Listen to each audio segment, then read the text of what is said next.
Hi పిల్లలు, ఈరోజు మరొక కథ విందామా? కథ పేరు పరోపకారం. నది ఒడ్డున ఒక చెట్టుపై ఒక పావురం నివాసం ఉండేది.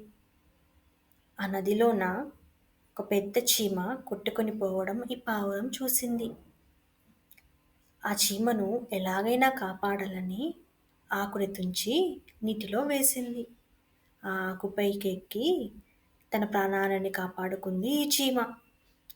మరుసటి రోజున వేటగాడు వేట కోసం వెతుకుచుండగా ఈ పావురం తన కంట పడింది. దీనిని చంపడానికి విల్లు ఎక్కుపెట్టాడు. ఈ వేటగాడిని చూసిన చీమ తన ప్రాణాలకి తెగించి ఆ పావురాన్ని ఎలాగైనా కాపాడాలని వెంటనే వెళ్ళి ఆ వేటగాడిని చిటుక్కున కుట్టడంతో ఆ వేటగాడు నొప్పికి అబ్బా అని తిరిగి చూడగా బాణం గురి తప్పి పావురం ఎగిరిపోయింది. ఈ కథలోని నీతి: మనం చేసిన సహాయం మనల్ని ఎల్లప్పుడూ కాపాడుతుంది.